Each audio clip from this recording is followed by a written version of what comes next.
You're 17, standing in your bedroom mirror, adjusting the straps of your dream prom dress for the 100th time. Your boyfriend of 2 years is picking you up in an hour, and everything feels perfect. Fast forward 10 years, and you're walking down the aisle in a designer wedding gown worth more than most people's cars, about to marry a tech billionaire. The twist? He used to be your prom date's best friend, and your sister is sitting in the front row, watching it all unfold. I'd love to know which corner of the globe you're watching from. And if this story speaks to you, make sure to subscribe. Tomorrow's video is one you absolutely can't miss. My name is Madison, and this story begins in the small town of Clearwater, Springs, Ohio, where secrets travel faster than gossip and everyone knows everyone else's business. I was a junior at Clearwater High, dating Connor Walsh, the kind of guy who made other girls turn their heads in the hallway. He played varsity basketball, had this effortless charm, and somehow chose me out of all the girls who threw themselves at him daily. My younger sister Riley was a sophomore then, and she'd always lived in what she perceived as my shadow. While I focused on academics and maintained a steady relationship, Riley was the wild child who changed boyfriends like she changed her nail polish. She had this magnetic personality that drew people in, but she also had a habit of wanting whatever I had. The first red flag should have been when Riley started showing up to Connor's basketball games. She claimed she was there to support the school team, but I noticed how she'd linger by the locker rooms afterward, chatting with the players. Connor would laugh and tell me I was being paranoid when I mentioned it. "She's just being friendly, Mads. You know how Riley is with everyone." Connor's best friend was Ethan Blackwood, this quiet, intense guy who spent more time with computer code than people. While Connor was the social butterfly, Ethan preferred staying in the background, observing everything with these sharp gray eyes that seemed to catch details others missed. He came from money. His family owned several tech companies, but he never flaunted it. Most people at school barely noticed him, which seemed to be exactly how he preferred it. The three of us would sometimes hang out together, and I remember thinking how different Connor and Ethan were. Connor would fill every silence with jokes and stories, while Ethan would listen intently, occasionally dropping these incredibly insightful comments that made you realize he understood people better than they understood themselves. Senior year arrived, and with it came prom season. Connor and I had been planning our prom night for months. We'd coordinated our outfits, made dinner reservations at the fanciest restaurant in the next town over, and I'd even booked us a room at the historic Grandview Hotel for the after-party that all the seniors attended. I found the perfect dress at a boutique in Columbus, a deep emerald green that brought out my eyes, with delicate beadwork that caught the light when I moved. It cost more than I'd made in 3 months at my part-time job at the local bookstore, but it felt like an investment in the most important night of my high school career. Riley seemed unusually interested in my prom preparations. She'd hover around while I tried on the dress, asking detailed questions about our plans, the timeline, even which songs Connor and I hoped they'd play for our first dance. At the time, I thought she was just being a supportive sister, maybe even a little envious that she'd have to wait another year for her own prom. 3 weeks before prom, something shifted. Connor started becoming distant, taking longer to respond to my texts, canceling our usual weekend plans with vague excuses about family obligations or extra basketball practice. When I'd bring it up, he'd brush off my concerns with that easy smile of his. "You're overthinking things, Mads. Prom stress is getting to everyone." But I noticed other changes too. Riley had started dressing differently, wearing makeup styles that looked suspiciously similar to mine, straightening her naturally curly hair until it fell in waves like mine did. She'd always been pretty, but now she seemed to be trying harder, and there was something calculated about it that made me uncomfortable.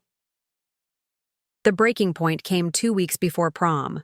I was working late at the bookstore, restocking the mystery section, when my coworker Jessica burst through the back door with this expression I'll never forget, part shock, part pity, part excitement at being the bearer of dramatic news. Madison, I don't know how to tell you this, but I just saw Connor and Riley together at Sunset Point. Sunset Point was the local makeout spot, a secluded area overlooking the lake where couples went when they wanted privacy. My stomach dropped, but I forced myself to stay calm. Together how? Like talking? Jessica's face told me everything I needed to know before she even spoke. They were in his car, and they definitely weren't just talking. The drive to Sunset Point felt like the longest 10 minutes of my life. Part of me hoped Jessica had been mistaken, that there was some innocent explanation for what she'd seen. But when I pulled up and saw Connor's distinctive blue Camaro parked in the shadows, with two silhouettes clearly visible through the rear window, my world collapsed. I sat in my car for what felt like hours, but was probably only minutes, watching. My boyfriend and my sister in an embrace that left no room for misinterpretation. The betrayal cut deeper than I'd ever imagined possible. This wasn't just Connor cheating on me. This was my own sister, someone who shared my DNA, my childhood, my family, deliberately destroying the most important relationship in my teenage life. When they finally noticed my headlights, the scrambling that followed was almost comical. Connor jumped out of the car, his shirt buttoned wrong, his hair disheveled, stammering explanations that made no sense. Riley emerged more slowly, with this defiant look on her face that I recognized from childhood. The expression she wore when she'd been caught doing something wrong but refused to show remorse. "Madison, wait, I can explain," Connor started, but the words sounded hollow even to him. "Explain what exactly? How long has this been going on?" Riley stepped forward then, and what she said next still haunts me. "Since right after New Year's. And before you start acting like the victim, maybe you should ask yourself why Connor wanted someone else in the first place." The cruelty in her voice was breathtaking. This wasn't just a moment of weakness or a mistake. This was calculated, deliberate, and she was proud of it. Connor looked mortified. "Riley, that's not... Madison, it's not like that. It just happened, and I didn't know how to tell you." But I was done listening. I turned around, got back in my car, and drove home in complete silence, leaving them standing in the gravel parking area. When I walked through our front door, my parents were watching TV in the living room, completely oblivious to the fact that their family had just been torn apart. I went straight to my room and called in sick to school the next day. Word travels fast in small towns, and by Monday morning, everyone at Clearwater High knew what had happened. The whispers followed me through the hallways, and I could feel the mixture of sympathy and curiosity in every glance. Connor tried to talk to me several times that week, showing up at my locker, waiting by my car after school. Each time, I walked past him without a word. What was there to say? He'd made his choice, and so had Riley. The hardest part was going home each day, knowing I'd have to face my sister across the dinner table. My parents sensed the tension but didn't know the details. Riley acted like nothing had changed, chatting about her day, asking me to pass the salt, as if she hadn't just destroyed my trust in the most fundamental way possible. A week after the Sunset Point incident, Connor made his final attempt at reconciliation. He cornered me after my shift at the bookstore, and for a moment, I thought maybe he was going to fight for what we'd had. "Madison, please. Can we just talk? I know I messed up, but what Riley and I have, it's real. I didn't mean for it to happen, but I can't pretend it didn't." And there it was.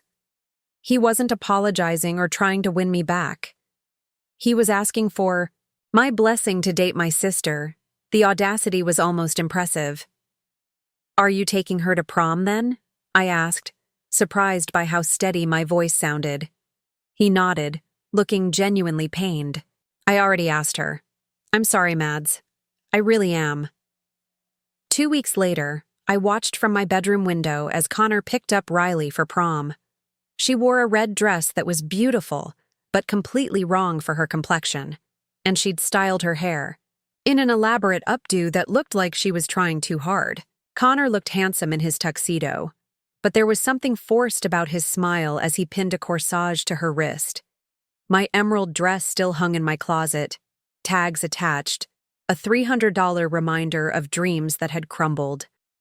I spent prom night, working a double shift at the bookstore, helping customers find romance novels while trying not to think about the dance I was missing. But here's the thing about small-town betrayals. They have consequences that ripple through time in ways you never expect. As I restocked the shelves that night, Ethan Blackwood walked through the door, still in his tuxedo but looking like he'd rather be anywhere else. "Rough night?" I asked, genuinely curious about why Connor's best friend wasn't at the after-party. Ethan looked at me for a long moment, and I saw something in his expression that I hadn't noticed before, a depth of understanding that went beyond typical teenage awareness. "Some nights aren't worth pretending to enjoy," he said simply. "Mind if I browse for a while? Crowds aren't really my thing." And that's how my prom night ended, not with dancing and romance, but with quiet conversation between the shelves of books, talking to someone who understood that sometimes the most important moments happen when everyone else is looking the other way. That night at the bookstore changed something fundamental between Ethan and me. What started as two people avoiding the same social event turned into hours of conversation that revealed depths I never knew existed. While our classmates were dancing to overplayed pop songs, we discussed everything from dystopian literature to the ethics of artificial intelligence. Ethan had this way of listening that made you feel like your thoughts actually mattered. "You know what's fascinating about betrayal?" he said, pulling a copy of The Count of Monte Cristo from the shelf. "It's not just about the initial act. It's about how it reshapes every relationship that comes after." I remember thinking he was wise beyond his years, but also wondering if he was speaking from experience. Graduation came and went without fanfare. Connor and Riley's relationship had become the school's most talked about drama, especially after Connor broke up with her just 3 weeks after prom. Apparently, the thrill of the forbidden had worn off quickly once their relationship became public knowledge. Riley spent the rest of senior year cycling through different boyfriends, while Connor tried unsuccessfully to rebuild his reputation. A lot of love and effort went into bringing this story to life. If you're enjoying it, we'd be so grateful if you'd subscribe to our channel. Now, back to where we left off. The summer before college, I worked double shifts at the bookstore to save money for my freshman year at Ohio State. My parents had made it clear that they could only afford basic tuition and room and board. Everything else was on me. Riley, meanwhile, had already announced her plans to attend the local community college, though she spent most of her time at the country club pool, working on her tan and flirting with college guys home for the summer. Ethan stopped by the bookstore regularly that summer. He'd graduated a year early and was heading to MIT in the fall for computer science, but he seemed to enjoy our conversations about books and life. Sometimes he'd bring coffee from the shop next door, and we'd sit in the break room during my lunch hour, talking about our futures.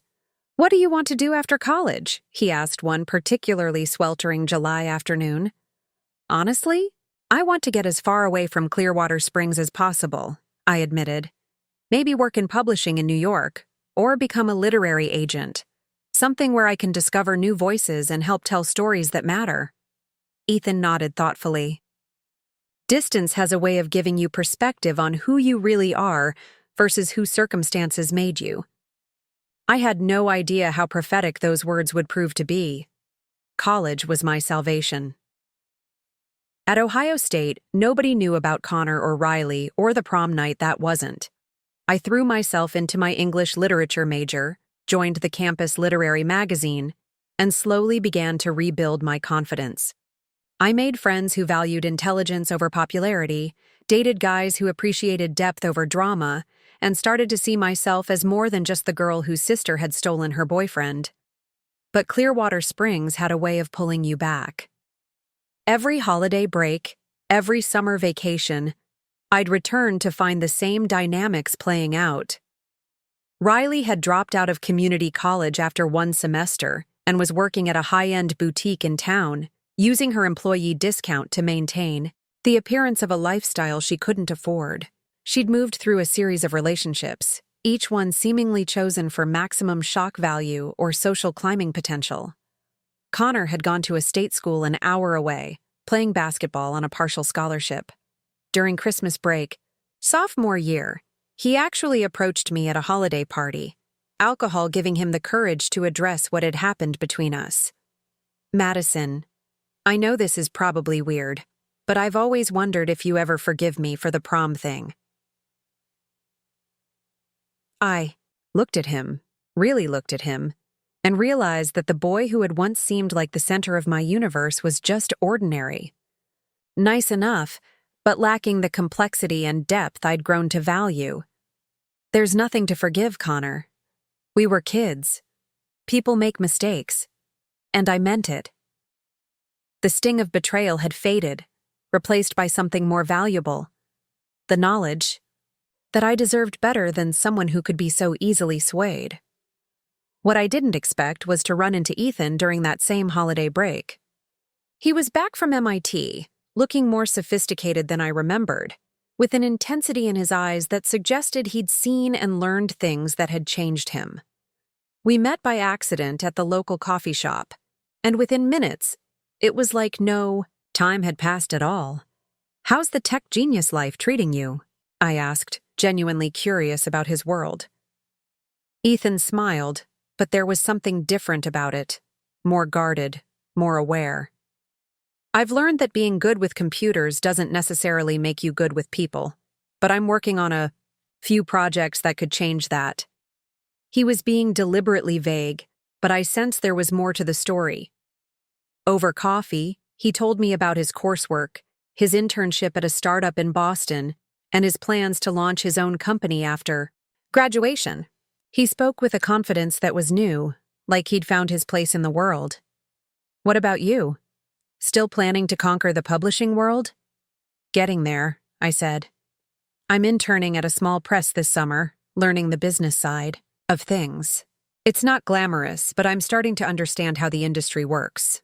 We exchanged numbers before parting ways, and over the next few years, we maintained a casual friendship through texts and social media.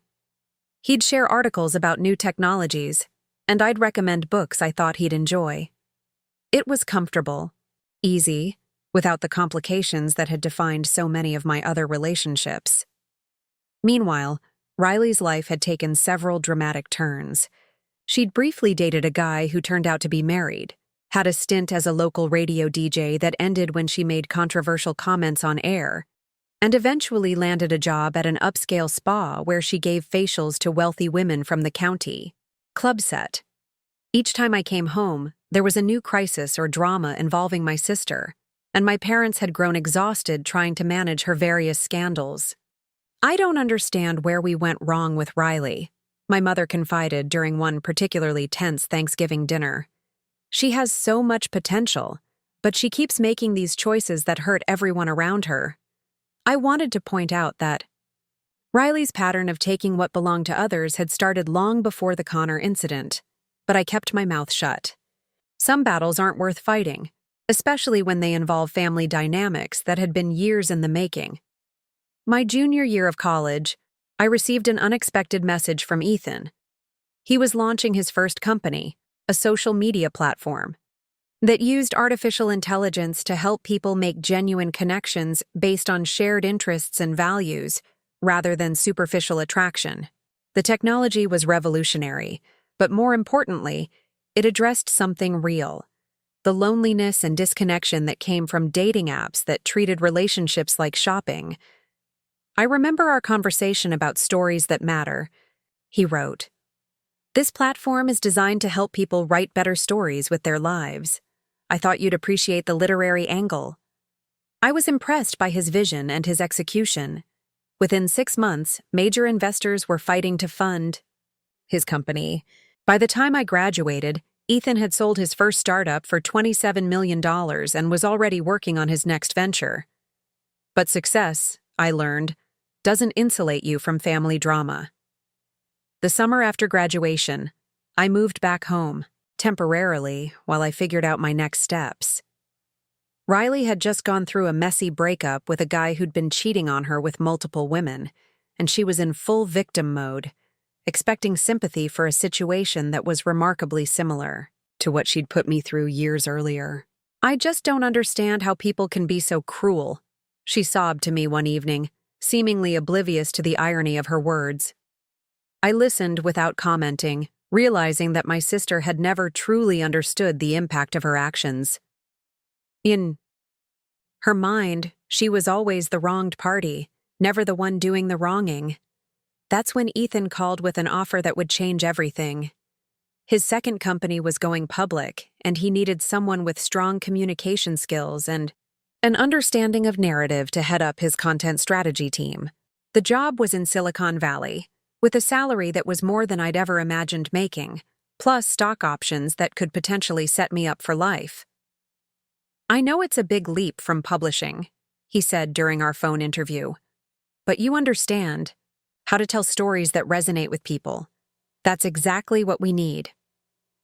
2 weeks later, I was packing my belongings and preparing to move across the country.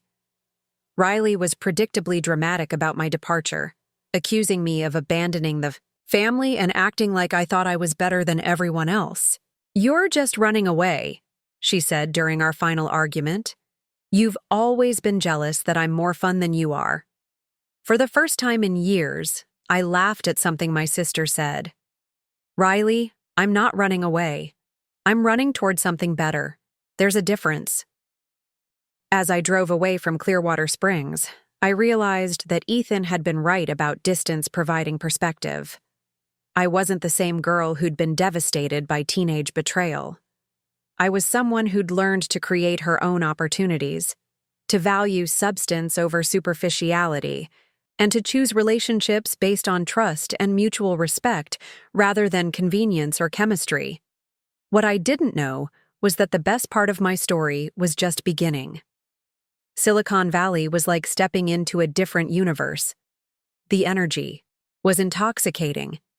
Everywhere you looked, someone was building the next big thing, disrupting industries, or solving problems that most people hadn't even realized existed. Ethan's company, Nexus Technologies, occupied 3 floors of a sleek glass building in Palo Alto, with an atmosphere that perfectly balanced serious innovation with the kind of creative freedom that produced breakthrough ideas. My first day, Ethan gave me a personal tour of the facilities. He'd changed dramatically since our college years. More confident, more polished, but still retaining that thoughtful intensity that had always set him apart. He wore expensive clothes now, but not flashily, and there was an ease to his success that suggested he'd grown into it naturally rather than being overwhelmed by it. "The content strategy team is going to be crucial for our IPO," he explained as we walked through the open concept workspace. "We need to tell our story in a way that helps people understand not just what we do, but why it matters for the future of human connection." The irony wasn't lost on me. I was being hired to help a company about authentic relationships tell its authentic story, while having my own complicated history with the CEO.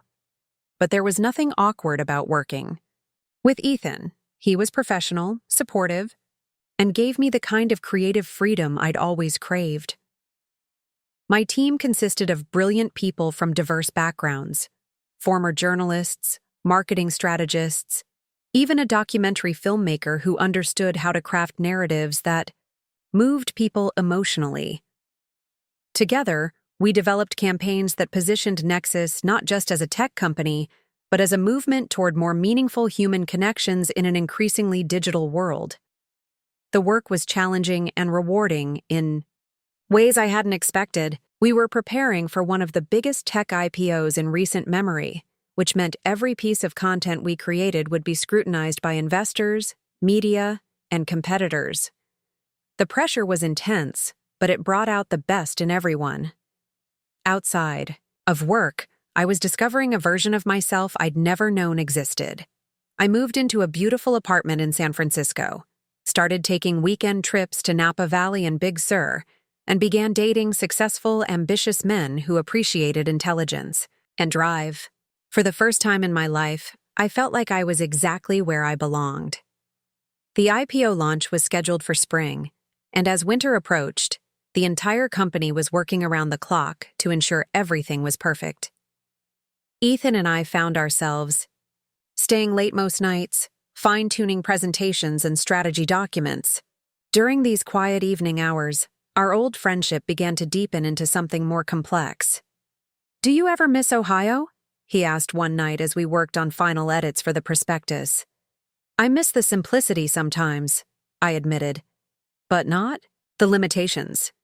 Here, it feels like anything is possible if you're willing to work for it." Ethan looked up from his laptop, and there was something in his expression that made my heart skip. "I'm glad you took the job, Madison. Having you here, it makes everything feel more grounded somehow." Before I could respond, his phone buzzed with a text message. I caught a glimpse of the name on the screen, Connor Walsh, and felt a familiar tightness in my chest. "Sorry, I should take this," Ethan said, stepping out of the conference room. I tried to focus on the documents in front of me, but curiosity got the better of me. Through the glass walls, I could see Ethan's body language change as he talked, shoulders tensing, jaw tightening. When he returned, he looked troubled. "Everything okay?" I asked, though part of me wasn't sure I wanted to know. Ethan hesitated, then sat down across from me. That was Connor. He's getting married next month and wanted to invite me to the wedding. Apparently, he's been trying to reach me for weeks. The news shouldn't have affected me. Connor was ancient history, a chapter I'd closed years ago. But there was something about the timing, the setting, the way Ethan was looking at me that made the moment feel significant. "Are you going to go?" I asked, trying to keep my voice neutral. "I don't think so. We've grown apart over the years, and honestly, I'm not sure we were ever as close as he thought we were." Ethan paused, choosing his words carefully. "He mentioned that Riley is going to be the maid of honor." Of course she was. My sister had somehow maintained her friendship with Connor despite their messy breakup, probably because drama was her natural habitat and she thrived on complicated relationships. "Well, that should make for an interesting wedding," I said, attempting lightness. But Ethan wasn't smiling. "Madison, there's something I should probably tell you. Connor asked me about you, whether we were in touch, what you were doing. I got the impression he was fishing for information, maybe even considering reaching out to you himself." The thought of Connor trying to reconnect after all these years was both amusing and irritating.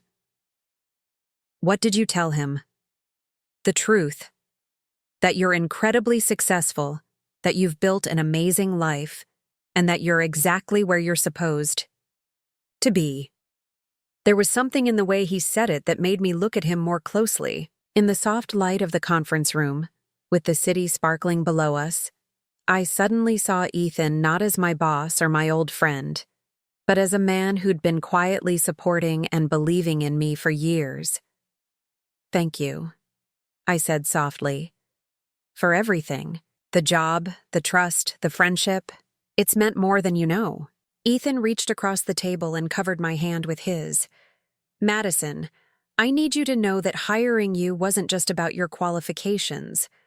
I've watched you overcome things that would have broken other people, and I've always admired your strength and resilience.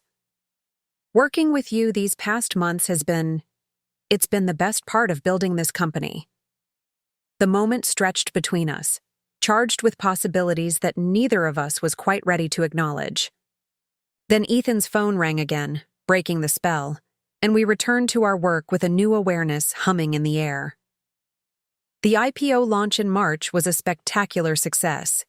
Nexus Technologies went public at $34 per share and closed the first day at 67 hour, making Ethan one of the youngest billionaires in tech history. The celebration party was held at a rooftop venue in San Francisco, with stunning views of the bay and an atmosphere of pure triumph. I watched Ethan work the room that night, gracious with investors, generous with credit to his team, and genuinely humble about his success.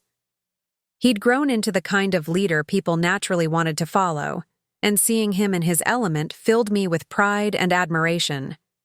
"Congratulations," I said when I finally got a moment alone with him. "You did it."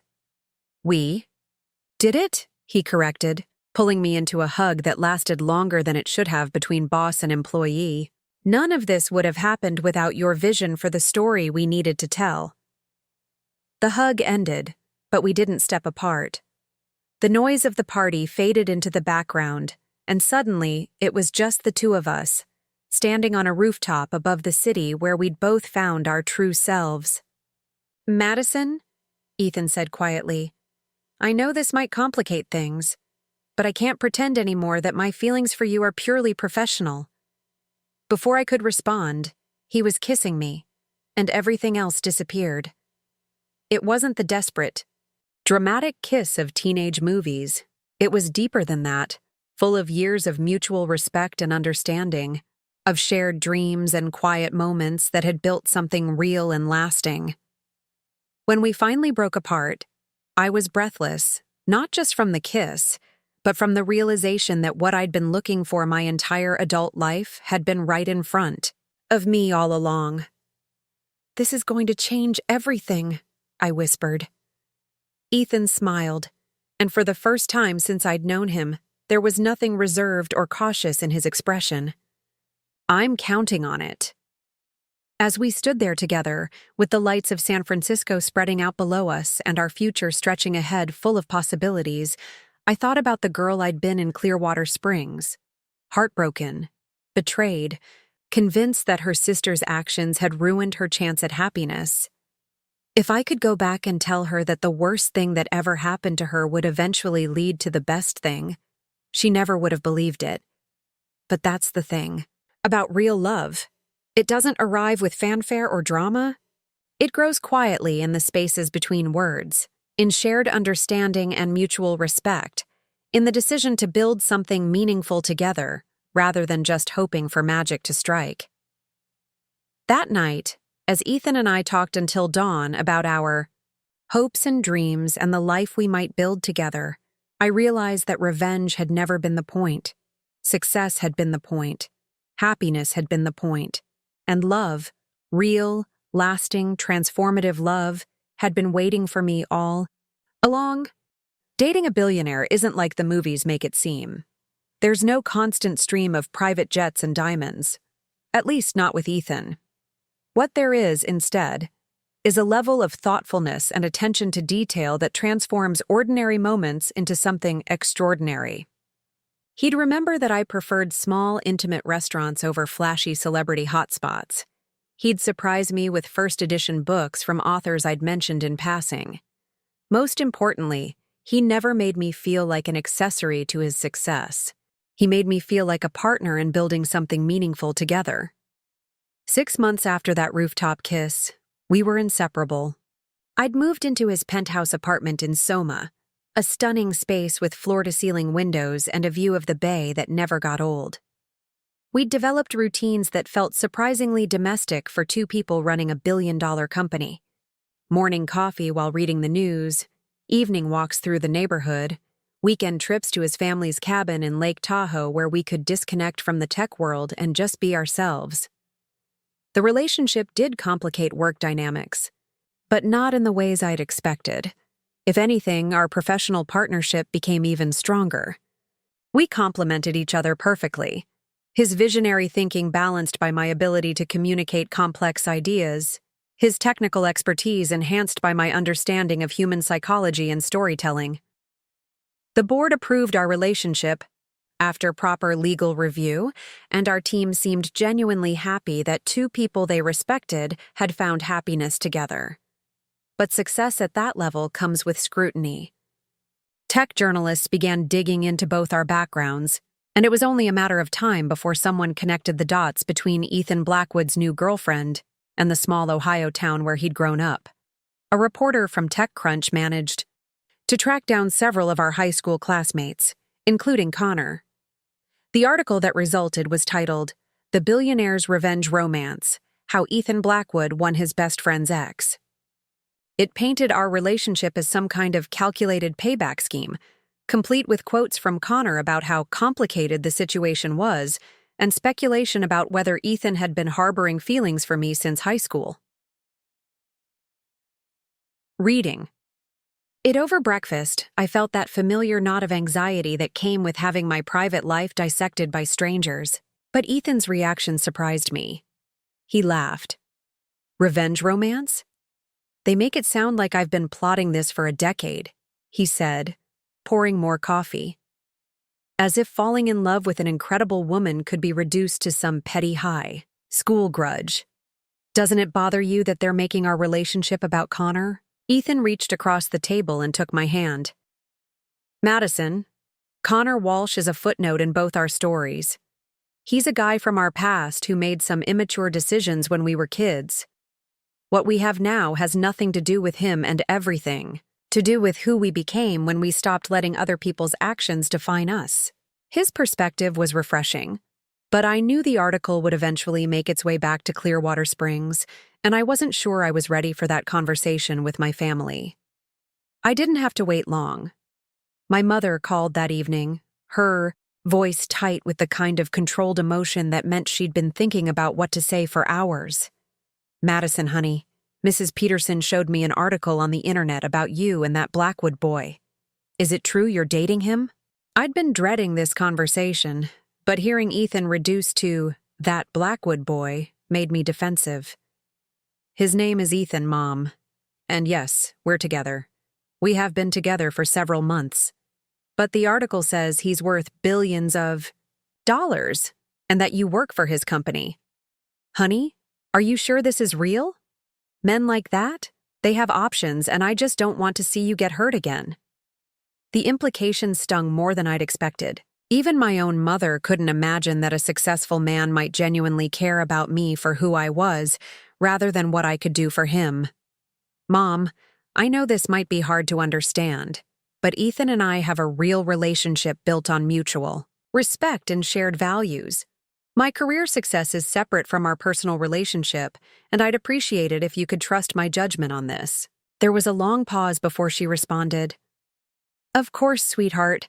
I just worry about you being so far from home, in that world where everything moves so fast. And Riley mentioned that Connor tried to reach out to you recently. Of course, Riley had inserted herself into the narrative. Connor hasn't contacted me, Mom, and even if he had, it wouldn't matter. I'm happy with my life exactly as it is. After we hung up, I realized how much distance had grown between me and my family. Not just geographically, but emotionally. They still saw me as the heartbroken teenager who'd been devastated by her sister's betrayal, unable to imagine that I'd grown into someone who could attract and keep a man like Ethan Blackwood.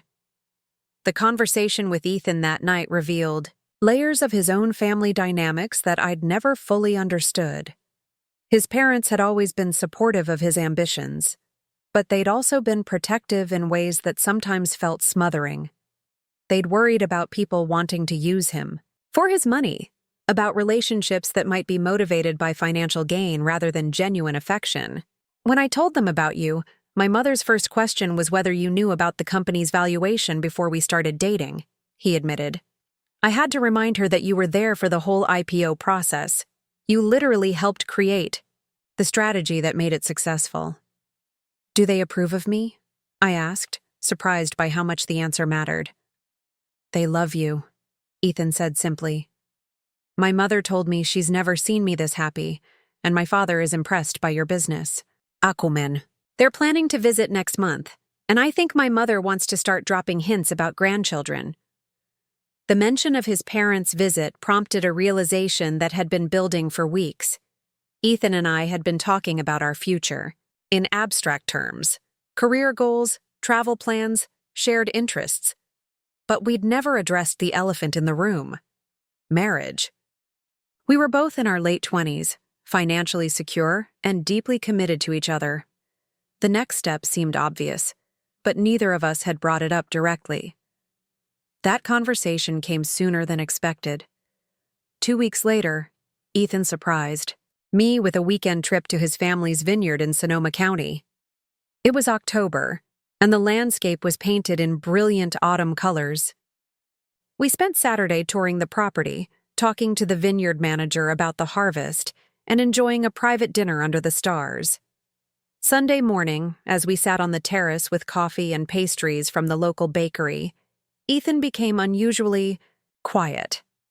I'd learned to recognize his contemplative moods. Usually they preceded some kind of breakthrough or important decision. "Madison, I've been thinking about something," he began, reaching into his jacket pocket. "We've built something incredible together, both professionally and personally. I can't imagine my life without you in it, and I don't want to." When he pulled out the ring box, my heart stopped. It wasn't ostentatious or flashy. It was a perfect Art Deco design with a stunning emerald-cut diamond surrounded by smaller stones. It was sophisticated, timeless, and absolutely perfect.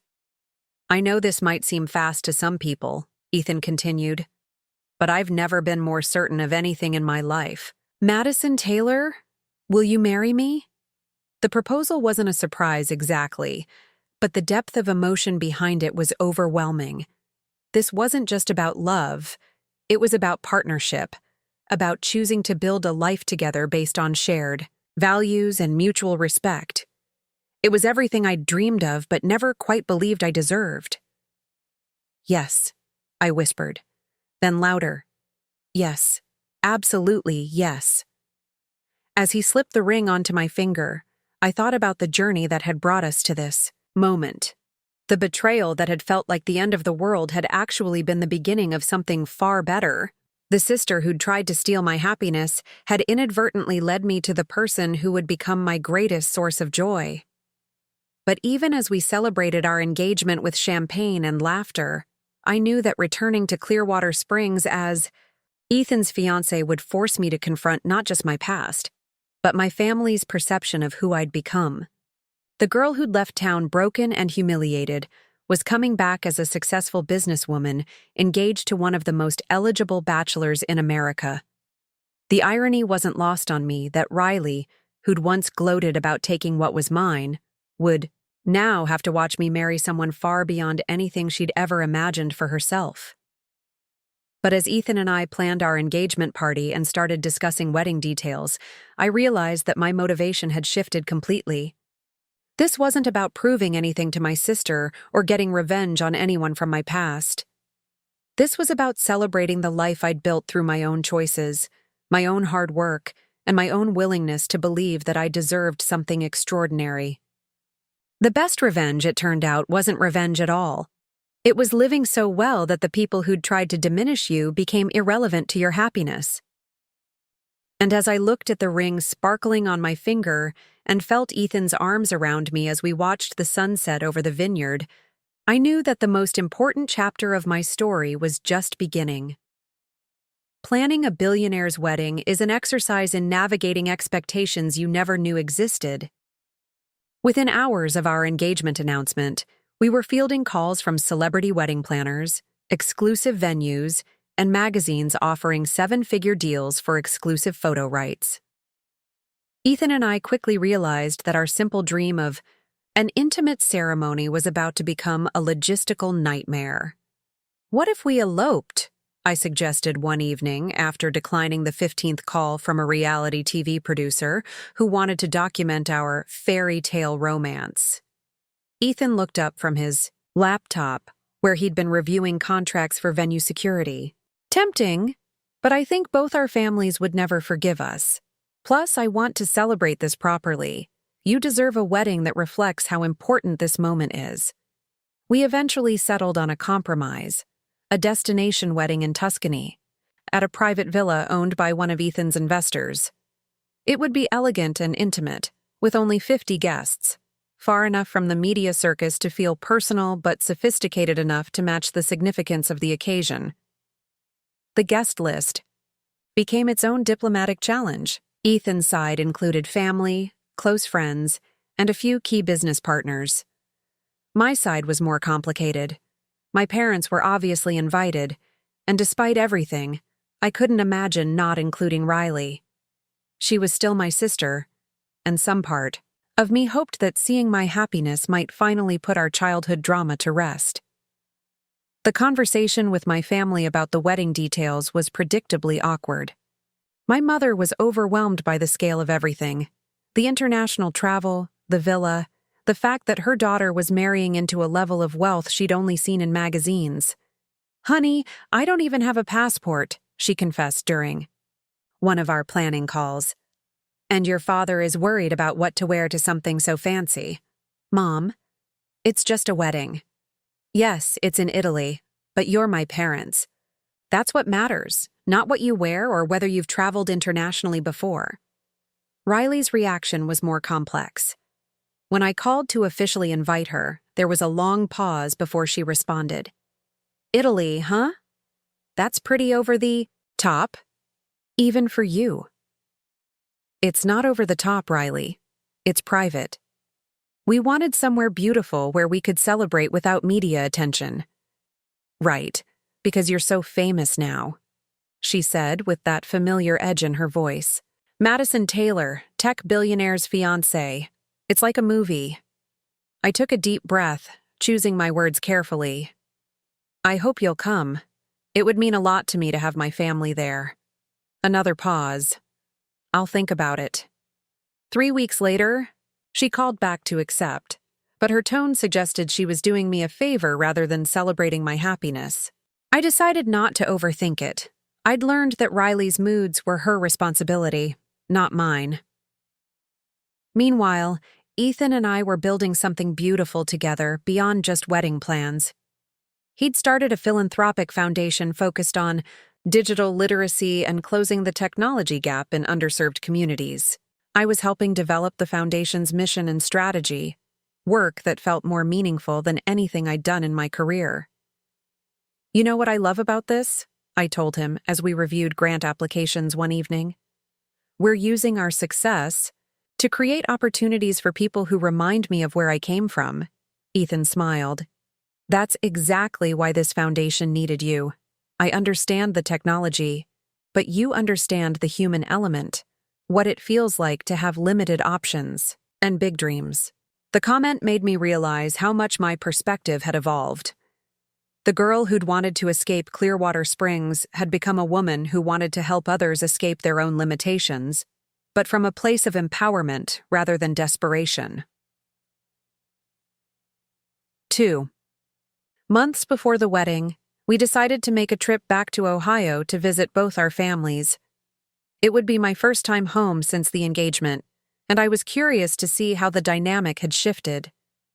The local newspaper had run a feature about my success, complete with photos from tech industry events and quotes from high school teachers who claimed to have always known I was destined for greatness. The homecoming was surreal. Ethan and I stayed at the historic inn downtown rather than with either of our families, which gave us neutral territory and privacy. The first dinner with my parents went better than expected. They were nervous but genuinely proud, and seeing them interact with Ethan helped them understand that despite his wealth, he was still the thoughtful, grounded person they remembered from high school. Riley's entrance halfway through dinner was typically dramatic. She arrived an hour late, wearing a dress that was clearly expensive, but somehow still managed to look like she was trying too hard. Her greeting was all air kisses and exaggerated enthusiasm, but I could see the calculation behind her eyes as she assessed Ethan.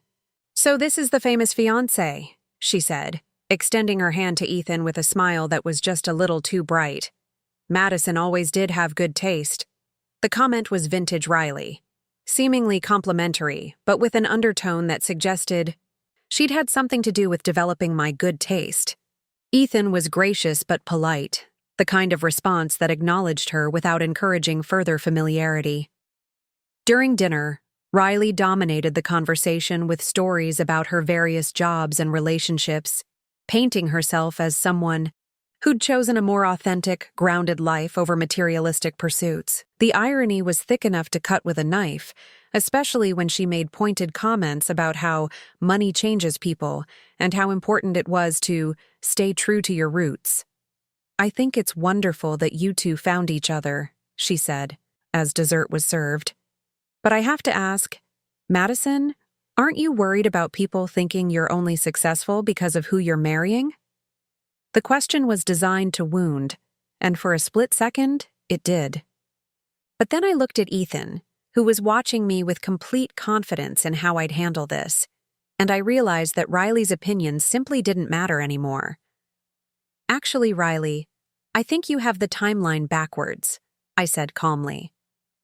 Ethan and I started working together because of my professional qualifications. Our personal relationship developed later, after I'd already proven myself in the industry.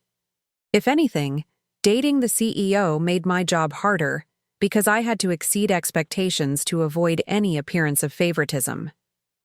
Ethan nodded. Madison was instrumental in our IPO success. She earned her position and her reputation completely independently. Riley's smile faltered for just a moment before she recovered. Of course. I just meant that people talk, you know? Small towns and all that.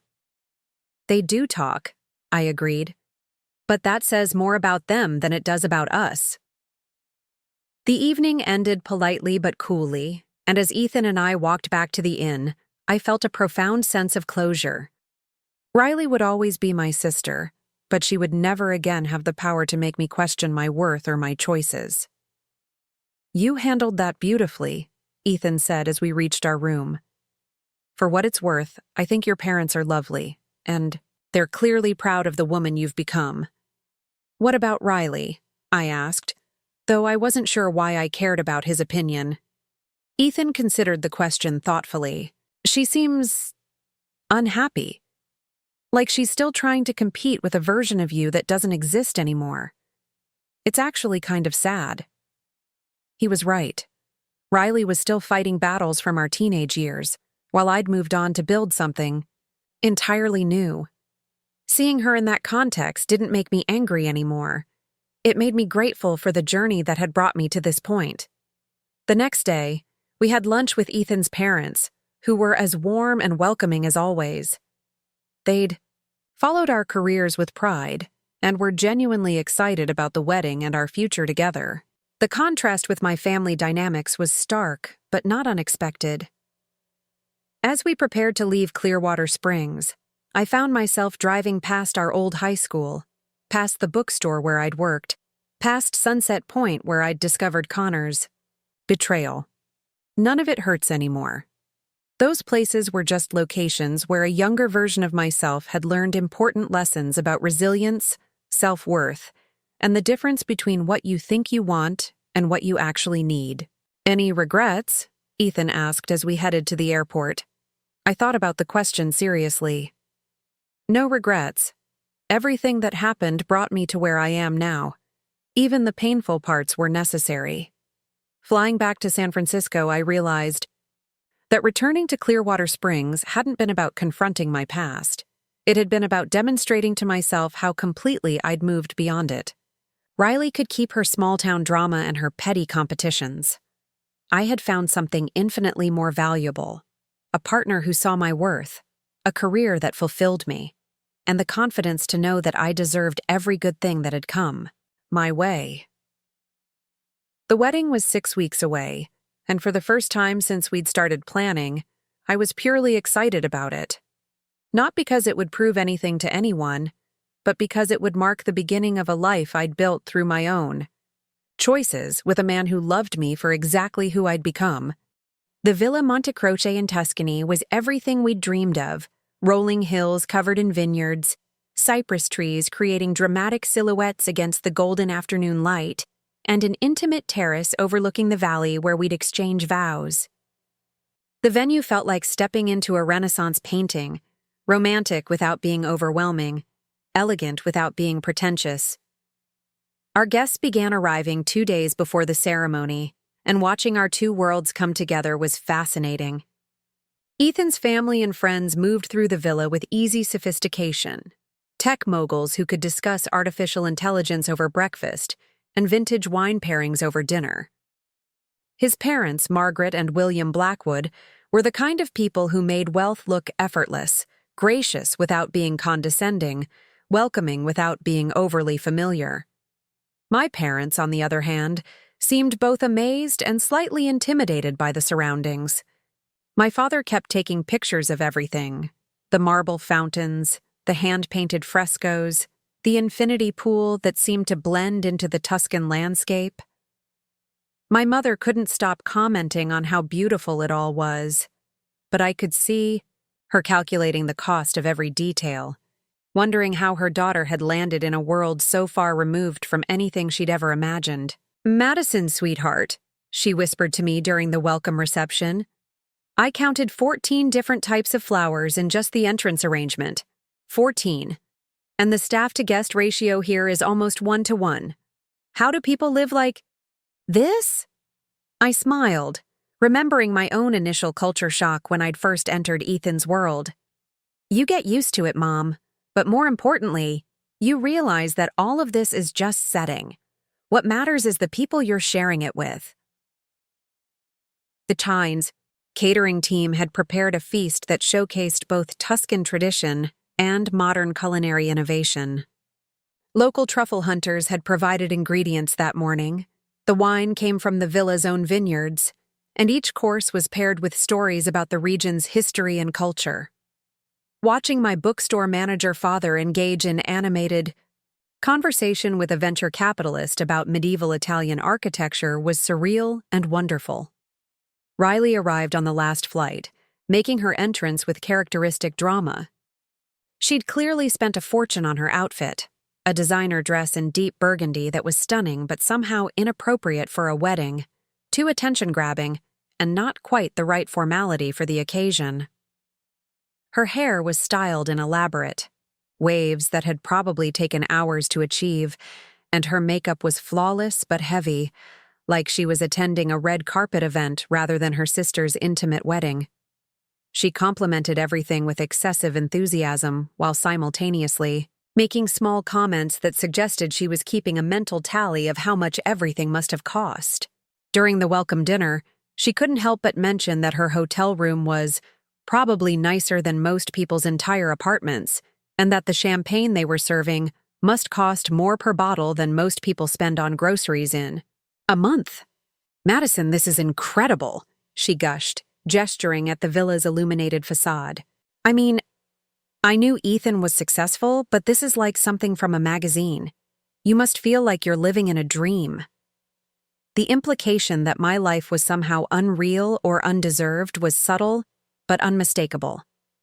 I'd learned to hear the subtext in Riley's compliments.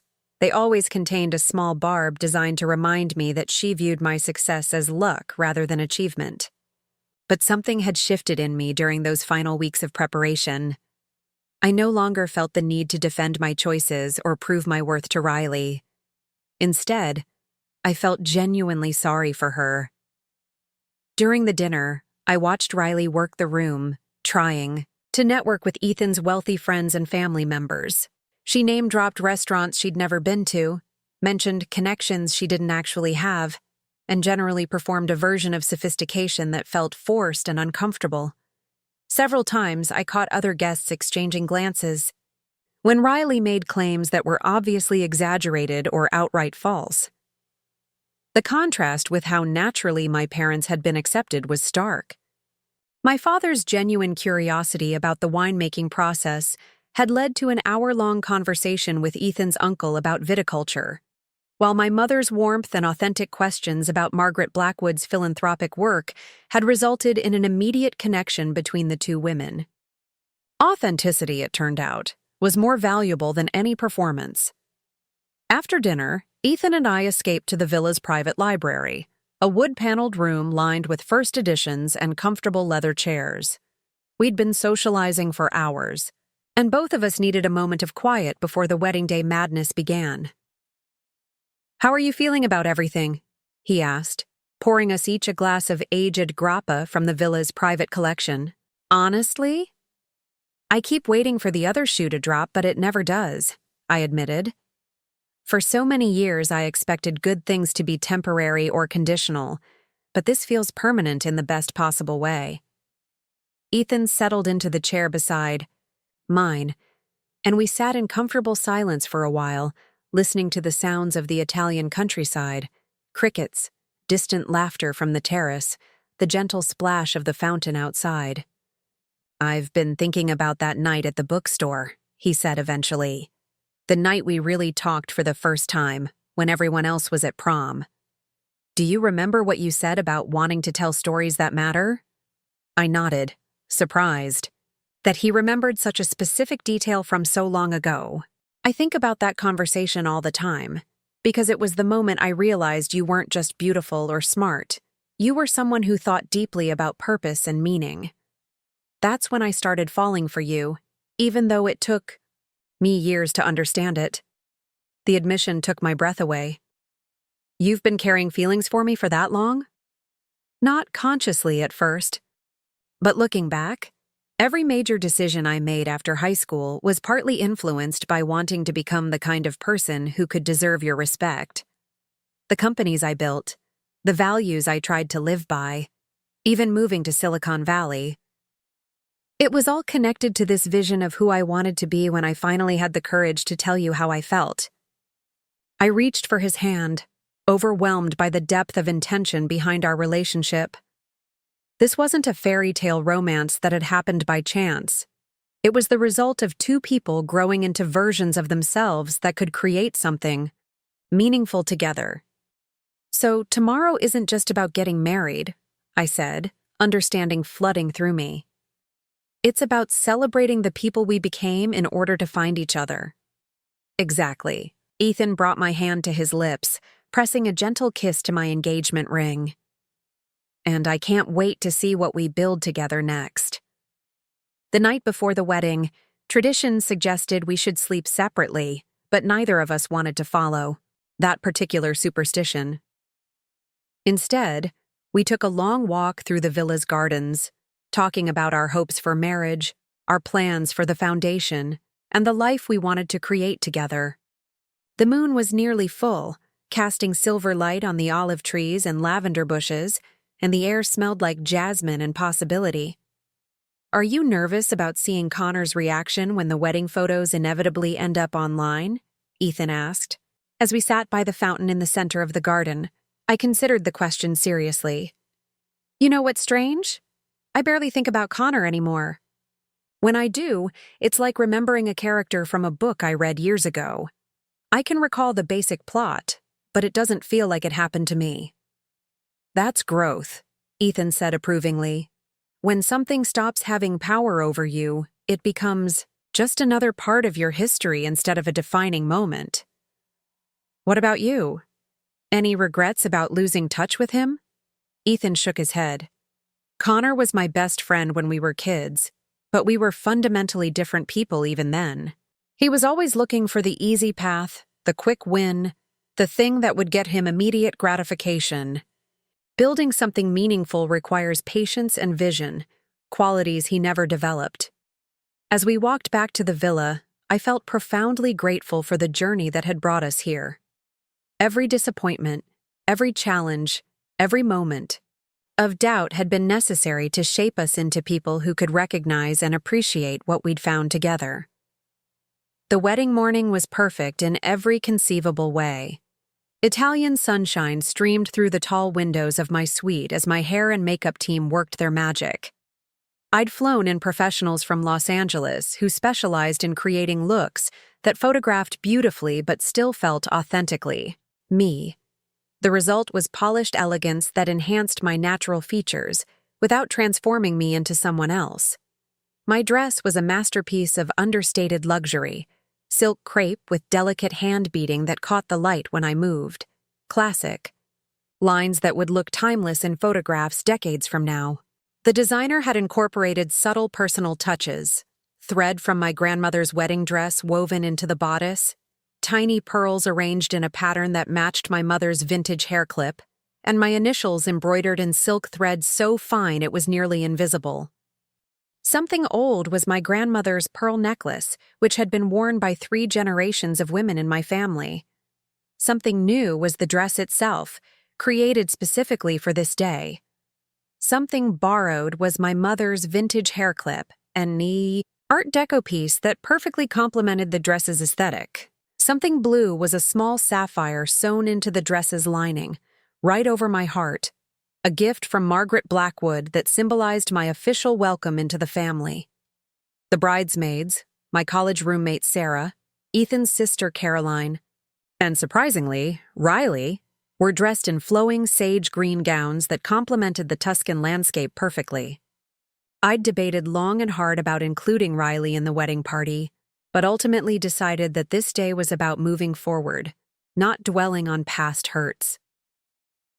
Riley knocked on my door an hour before the ceremony, carrying a cup of perfectly brewed coffee and wearing an expression I couldn't quite read. She looked beautiful in her bridesmaid dress, and for once her styling was appropriate and elegant rather than attention-seeking. "Can we talk for a minute?" she asked, and I gestured for everyone else to give us privacy. She sat down across from me, and for the first time in years, she looked genuinely vulnerable rather than performatively dramatic. Her usual mask of confidence had dropped, revealing someone who seemed younger and more uncertain than I'd seen her since childhood. "Madison, I need to say something before you get married, and I'm not sure I'll have the courage later." I waited, curious about where this was going, but not particularly hopeful. Riley had made gestures toward reconciliation before, usually when she needed something or when circumstances forced us together. "I've been thinking a lot about us, about our relationship, about the choices I made when we were younger." She paused, clearly struggling with the words. "I know I hurt you badly with the Connor thing, and I know I've never really apologized for it. Not properly. This was unexpected." Riley had spent years acting like the prom incident was ancient history that everyone else needed to get over, minimizing the impact of her actions and deflecting responsibility whenever the subject came up. "I was jealous of you," she continued, her voice barely above a whisper. "Not just about Connor, but about everything. You were smarter, more focused, I don't know more about yourself than I ever knew how to be. You had this quiet confidence that I could never figure out how to fake, and it drove me crazy."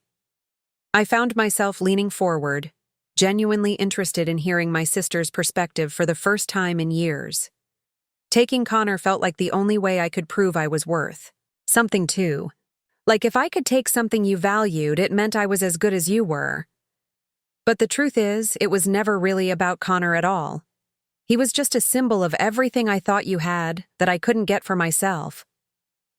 The admission was more honest than anything Riley had shared with me since childhood, and I could see how much it cost her to say it. Her hands were shaking slightly, and she kept glancing toward the door like she was considering escape. "But watching you these past few days, seeing what you've built with Ethan, seeing how successful and happy you are," she took a shaky breath. "I realized that I spent so much time trying to compete with you that I never figured out who I was supposed to be. I've been 28 years old and still making the same mistakes I made in high school because I never learned to value myself independently."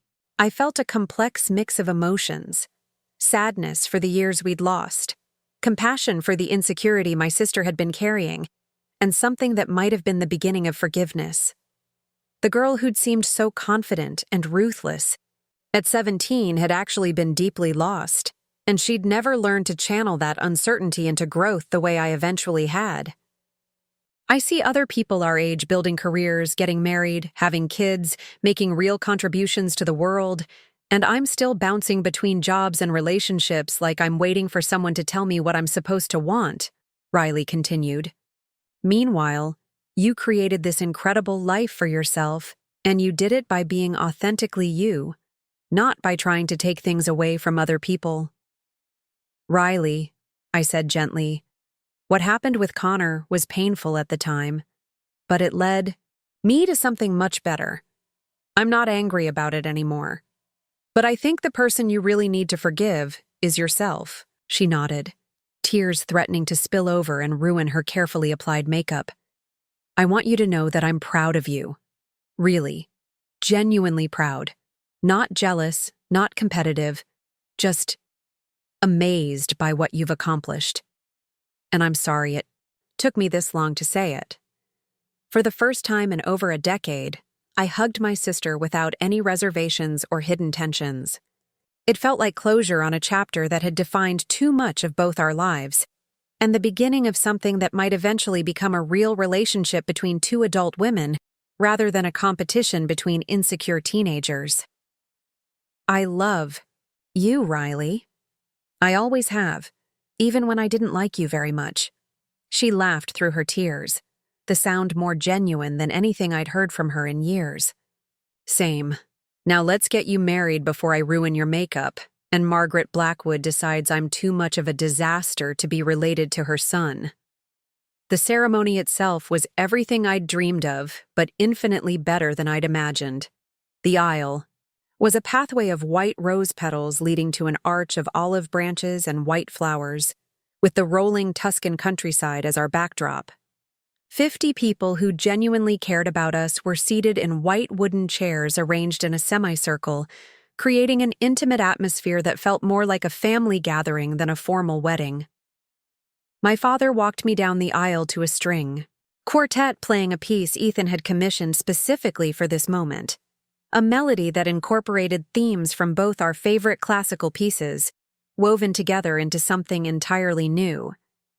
Dad looked handsome in his rented tuxedo, and I could feel his pride radiating as we made our way toward my future. But it was Ethan who took my breath away. He stood waiting in a custom tuxedo that fit him perfectly, but it wasn't his appearance. That stopped my heart. It was the expression on his face. Pure joy mixed with the kind of love that promised a lifetime of partnership and adventure, understanding and support, challenges and triumphs shared between two people who'd chosen each other deliberately and completely. When my father placed my hand in Ethan's, I felt like I was exactly where I belonged for the first time in my life. This wasn't about proving anything to anyone or fulfilling other people's expectations. This was about two people who'd grown into the best versions of themselves, choosing to build something beautiful together. Our vows were personal and honest, written separately but somehow perfectly complementary. I promised to support his dreams while never losing sight of my own, to challenge him when he needed it, and comfort him when the world felt overwhelming, to be his partner in every sense of the word rather than just his wife. He promised to love me not despite my ambition but because of it, to build a life where we could both thrive individually and together, to never take for granted the gift of being chosen by someone as extraordinary as me. When the officiant pronounced, as husband and wife, and Ethan kissed me as our guests erupted in cheers, I felt the profound satisfaction of a story coming together exactly as it was meant to. This wasn't a fairy tale ending. It was a real beginning, grounded in mutual respect and shared values and the hard work of two people who'd learned to love themselves before trying to love each other.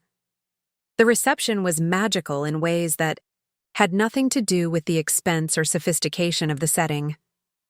We danced under string lights as the sun set over the vineyards, shared toasts that made everyone laugh and cry in equal measure, and celebrated with people who'd supported our journey in different ways.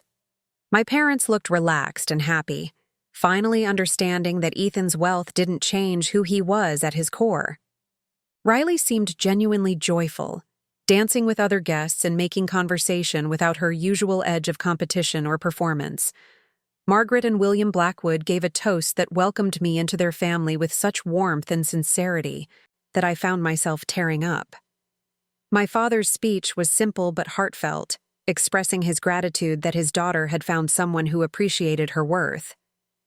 Even Riley managed to say something gracious and appropriate, focusing on childhood memories and hopes for our future rather than past conflicts.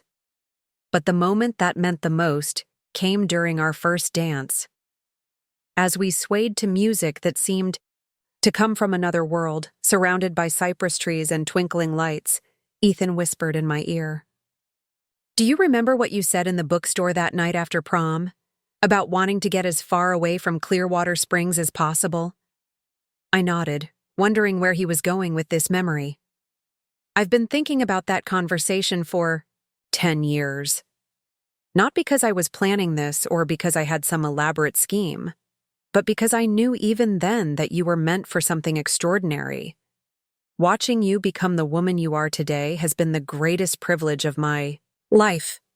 As we danced surrounded by the people we loved most, with our future stretching ahead full of possibilities we were excited to explore together, I realized that the best revenge truly had been living well.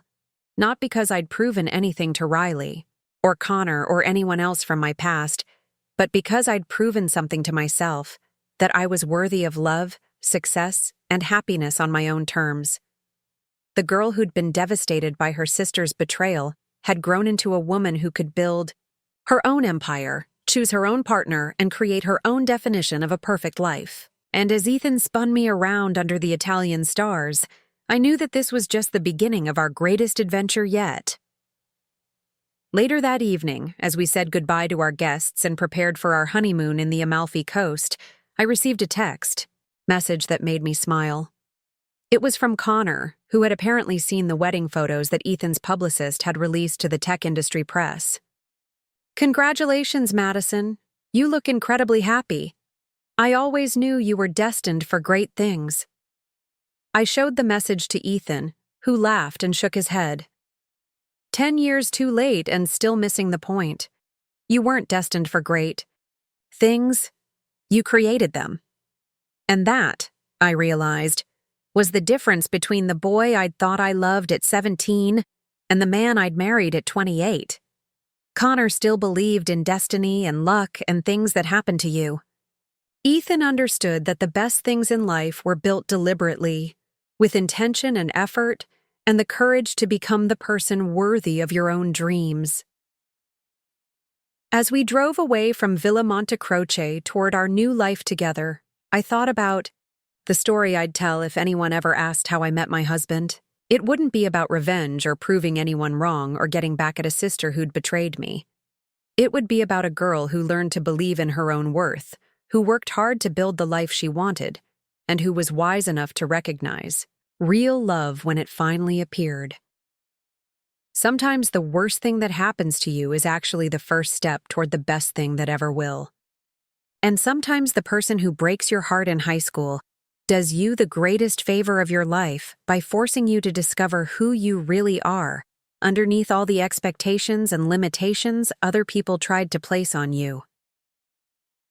I was Madison, Blackwood now, wife of a billionaire, co-founder of a foundation that would change lives, and author of a story that was entirely my own. And this, I knew with absolute certainty, was only the beginning. The weeks following our return from Italy brought a whirlwind of new experiences and adjustments. Wedding gifts arrived daily from tech industry luminaries, European royalty, and investment moguls whose names regularly appeared in financial publications. Each package required careful cataloging by Ethan's assistant, as many came with obligations for thank you notes to be written on specific stationery or invitations to reciprocal events. Our Tuscany wedding had been featured in 3 major magazines, each focusing on different aspects of our story. Architectural Digest highlighted the villa's restoration and design elements. Forbes examined Ethan's journey from MIT dropout to tech mogul, positioning our marriage as a power couple consolidation in Silicon Valley. Most surprisingly, Vogue approached the story from a fashion angle, praising my dress designer and styling choices while completely ignoring the actual romance. The media attention was simultaneously flattering and invasive. Photographers camped outside our San Francisco penthouse for weeks, hoping to capture candid moments of our newlywed life. Ethan hired additional security, and we learned to use private entrances and tinted car windows. The loss of anonymity was jarring, but we adapted by creating private spaces where we could still be ourselves. Our honeymoon on the Amalfi Coast had been magical. 2 weeks of exploring coastal villages, sampling local wines, and talking for hours about our plans. For the foundation, we'd visited ancient libraries in Ravello, taken cooking classes from a chef whose family had run the same restaurant for 6 generations, and spent lazy afternoons reading on our hotel's private terrace overlooking the Mediterranean. But it was during those quiet moments that our partnership truly solidified. Ethan shared stories about the pressure he'd felt to succeed after his first company's acquisition, the loneliness that came with sudden wealth, and his fears about whether people genuinely liked him or just wanted access to his resources. I talked about the imposter syndrome that had plagued my early career, the challenge of maintaining authenticity while navigating corporate politics, and my determination to use our platform for meaningful change. The foundation work became our shared passion project. We'd identified 3 core areas of focus: digital literacy programs for underserved communities, scholarships for first-generation college students pursuing STEM degrees, and mentorship networks connecting young entrepreneurs with experienced business leaders. Each initiative addressed gaps we'd personally experienced or witnessed, making our philanthropy feel authentic rather than performative. Our first major project involved partnering with libraries across Ohio, including the bookstore. In Clearwater Springs, where I'd worked during high school, we provided updated computer labs, high-speed internet access, and coding boot camps taught by volunteer engineers from various tech companies. When I visited the Clearwater Springs Library for the program launch, I was amazed to see teenagers from my old neighborhood learning skills that could potentially change their entire life trajectory. The bookstore had expanded since my high school years, now occupying the space next door and featuring a cafe area where local writers held readings and book clubs met weekly. Mrs. Chen, who'd been my manager during high school, was still there, now the owner after purchasing the business from the previous owners who'd retired. "Madison Blackwood," she said with a warm smile when I walked through the door. "I always knew you'd do something special, but this exceeds even my wildest expectations." Seeing my old workplace through new eyes was emotional. The shelves where I'd spent countless hours organizing and recommending books now seemed smaller but more precious. The break room where Ethan and I had shared coffee and conversation during that transformative summer felt like a sacred space where our future had been planted. During the library event, I spoke to a group of local teenagers about the importance of believing in their own potential regardless of their circumstances. Many of them reminded me of myself at their age, bright, ambitious, but lacking clear pathways to turn their dreams into reality.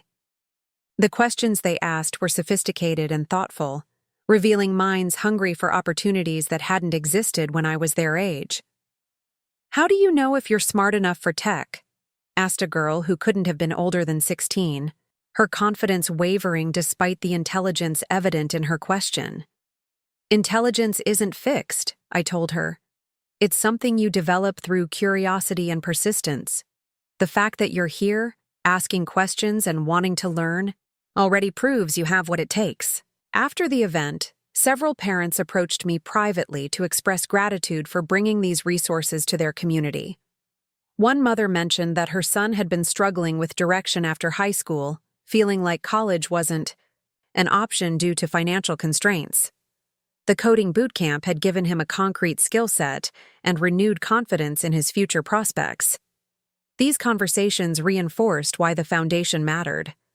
We weren't just writing checks to feel good about ourselves. We were creating tangible opportunities for people to change their circumstances through education and hard work, the same path that had transformed my own life. Back in San Francisco, Ethan and I settled into married life with surprising ease. We'd been partners professionally for so long that the domestic aspects of our relationship felt natural rather than forced. He was an early riser who preferred working out before dawn, while I was most creative in the late evening hours. Our different rhythms complemented each other perfectly. He'd leave for his morning run while I was still sleeping, and I'd work on foundation proposals while he unwound with documentaries or technical journals. Our penthouse became a sanctuary, where we could escape the demands of running a billion-dollar company and managing public expectations. We cooked together on weekends, hosted small dinner parties for close friends, and created a home library that reflected both our interests: his collection of computer science textbooks and biographies of tech innovators mixing with my literature, classics and contemporary fiction. 6 months after the wedding, we received unexpected news that would test our newfound happiness. Ethan's former business partner from his first startup filed a lawsuit claiming he deserved a larger share of the profits from their company's acquisition. The legal challenge was baseless. All agreements had been properly documented and executed, but it required significant time and energy to resolve. The lawsuit brought unwanted media attention and forced us to relive details about Ethan's early career that we'd hoped to keep private. During depositions and court proceedings, I watched my husband handle pressure with grace and integrity, never stooping to personal attacks even when the opposing lawyers tried to provoke him. "Why doesn't this seem to bother you more?" I asked, one evening after a particularly brutal day of testimony. Ethan considered the question thoughtfully. "Because I know who I am and what I've accomplished. Someone else's attempt to rewrite history doesn't change the truth. Besides, getting angry would just give them power over my emotional state, and they haven't earned that." His perspective reminded me why I'd fallen in love with him. Not because of his wealth or success, but because of his character and wisdom. The boy who'd quietly observed everything in high school had grown into a man who understood that true strength came from staying centered regardless of external circumstances. The lawsuit was eventually dismissed, but the experience taught us valuable lessons about protecting our privacy and choosing our battles carefully. We implemented stronger legal protections around our personal lives and became more selective about public appearances and media interviews. During this challenging period, Riley surprised me by reaching out regularly to offer support. She'd started therapy after our wedding conversation and was making genuine progress toward understanding her own patterns and motivations. Our relationship was slowly evolving from competitive siblings to actual friends, a development that meant more to me than I'd expected. "I've been thinking about what you said about forgiving myself," she told me during one of our phone calls. "My therapist says I've been using other people's success as a way to avoid dealing with my own fears about failure." Riley had enrolled in community college again, this time pursuing a degree in social work with plans to help other young women who struggled with self-worth issues. The career choice seemed perfect for her. She'd always been good at reading people and understanding emotional dynamics, skills that could be channeled constructively rather than destructively. "I want to do something that matters," she explained. "Not just for the Instagram posts or the attention, but because I actually care about the outcome. Watching you build something meaningful made me realize I want that kind of purpose too." Our parents were adjusting to their daughter's new status with touching dedication. My father had started reading tech industry publications so he could understand Ethan's work better, while my mother had joined a cooking class focused on healthy entertaining so she could host us properly when we visited Ohio. "I never imagined I'd need to know about wine pairings and dietary restrictions," she confessed during one visit. "But if Madison's life includes dinner parties with people who run companies, then I want to be able to contribute to those conversations." Their efforts to bridge the gap between their world and ours demonstrated the kind of unconditional love that had sustained me through every challenge. They weren't trying to change themselves fundamentally. They were simply expanding their skills to better connect with the life I'd chosen. As our first wedding anniversary approached, Ethan and I decided to return to Italy for a private celebration. This time, we rented a small cottage in the Cinque Terre, far from the luxury and publicity of our wedding venue. We wanted simplicity and solitude, a chance to remember why we'd chosen each other before the world had opinions about our relationship. Walking through the coastal villages hand in hand, we reflected on how much our lives had changed since that rooftop kiss in San Francisco. The foundation was funding programs in 12 states. Ethan's company had launched 2 new products that were changing how people connect online, and we'd found a rhythm as partners that felt sustainable and joyful. "Do you ever miss the simplicity of when we were just friends?" I asked as we watched the sunset from our cottage balcony. "Never," Ethan said without hesitation. "Friendship was the foundation, but this is the architecture we built on top of it. Everything we had before is still here, just enhanced by commitment and shared purpose." That evening, as we cooked dinner together in our tiny rental kitchen and talked about our plans for the foundation's expansion, I realized that the story I'd been telling myself about my life had completely transformed. I was no longer the girl whose sister had stolen her boyfriend. I was a woman who'd learned to recognize and create real love, someone who'd turned early disappointments into the motivation for extraordinary achievement. The fairy tale ending hadn't been about marrying a billionaire or proving anyone wrong. It had been about becoming the kind of person who could build something meaningful from scratch, who could love and be loved authentically, and who could use success as a platform for helping others rather than just personal gratification. Standing in that small Italian kitchen, watching my husband chop vegetables while explaining his latest ideas for improving digital education access, I knew that our greatest adventures were still ahead of us. We'd created something beautiful together, but we were just getting started. Looking for more? We've got 2 amazing stories ready for you right on screen. If this one touched you, these are absolutely worth your time. Click to watch them now. And hey, subscribe and hit that bell to never miss our latest uploads.